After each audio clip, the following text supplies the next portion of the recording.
I think it's time I stopped being an elephant.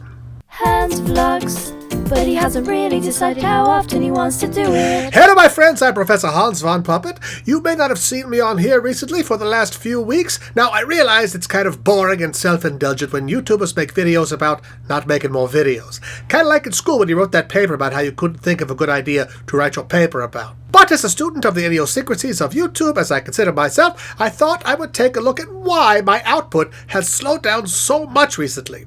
It all goes back to an observation I made a couple of years ago in my video, Elephant vs. Octopus. Not as big of a clickbait title as you might think. The main point was, just as an elephant takes over a year to gestate one baby elephant, then many years to raise it, an octopus lays thousands of eggs all at once and just pretty much swims away. Now there are YouTubers who take a lot of time and energy to make big, elaborate videos at their own pace, and others who publish much more frequently, winning with quantity rather than just pure quality. I used to be more of an octopus, publishing 1 or 2 videos every week, sometimes more during big events like Comic-Con or VidCon. All good videos, nothing I was ashamed of, but none of it was what you would call profound or evergreen. Still, I was growing my subscriber count at a steady pace. About 2 years ago, I reached 10,000 subscribers and unlocked the space, meaning I became qualified to shoot videos at the wonderful resources of YouTube Space Los Angeles. Stages, cameras, beautiful sets. I really hit the jackpot there. So I set out to make something worthy of the space, rather than just my office here where I shoot everything else. And I came up with my series, Pocket Film School, of which I made 8 episodes in the spring of 2015. Now, unlike my little reviews or Loot Crate unboxings I do here, these took a lot of writing and production planning and production expenses, plus elaborate graphics to finish them all off. And while I'm very proud of these, and they're pretty evergreen in that they stay relevant and keep getting views, they never did much better than my other videos. The trouble is, I got kind of addicted to relevance. I only wanted to make a video if I had a really good idea or something I thought was really important to say. And this was reinforced by something I heard from Derek Muller from Veritasium at last year's VidCon. At the end of the education panel, he said, "Don't worry about schedules or publishing every week like everybody tells you. Just make one video and make it as good as you can possibly make it. Then if that doesn't go viral, make another one." He was recommending the elephant approach, which is what I've been doing. Over the last year, I've mostly focused on the bigger projects, not going out of my way to crank out content weekly, if weekly.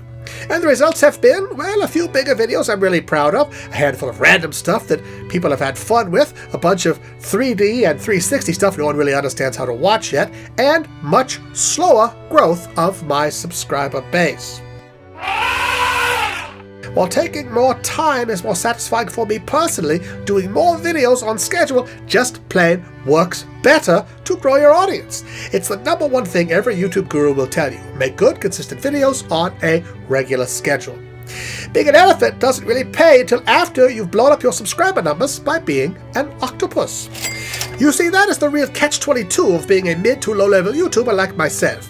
Until you start getting enough views to generate enough income to support yourself, you have to carry on doing other work, which takes up your time and energy, so you can't spend your time making YouTube videos, so you don't grow your audience fast enough to get enough views to actually support you, so you can devote all your time and energy to making YouTube videos.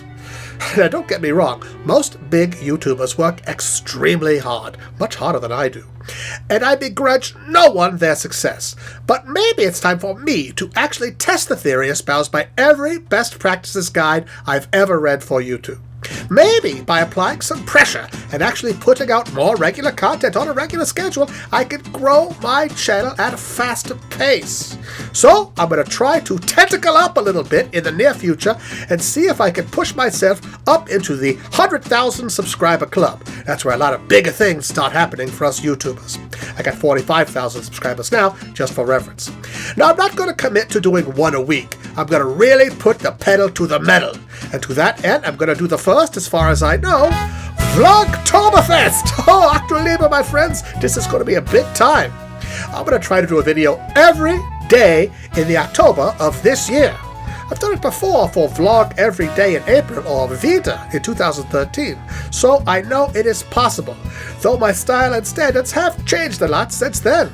I know it'll be a big challenge. I'm still in the middle of some other big projects and some other very time-consuming non-YouTube work, but I think the discipline of making myself do a video about something every damn day in October is gonna be a good thing for me and for my channel. Some of them might be a bit disposable, but they won't all be. I got a handful of videos I've been waiting around for the right motivation to make anyway. So those happy few among you who have been with me for a long time, please help me out. Let me know in the comments below what you would like to see me do with Vlogtoberfest. Oh, here's a little sneak preview of one of those big projects I've been working on, which should be finished mid-October, actually. What on earth? This is highly unknown. Exciting! That beanie guy is my pal and collaborator, Mark W. Gray. You'll probably see a fair bit of him during Vlogtoberfest as well. So that's the plan, my friends. 31 videos in the 31 days of October. I could skip the weekends, but no. That Casey Neistat fella, he does vlogs every single day, and doing that took him from 500,000 to 4 million subs in just over a year. Hey, by the way, if you want to get yourself a cool octopus versus elephant t-shirt, Spreadshirt has just redone my Professor Puppet merch store. It's all fancy and streamlined now. And if my plan works and I do become super YouTube famous from this thing, think how hip you're gonna look wearing one of these cool t-shirts and saying, oh yeah, well I watched Professor Puppet back before he was cool. Oh, he's totally a sellout now.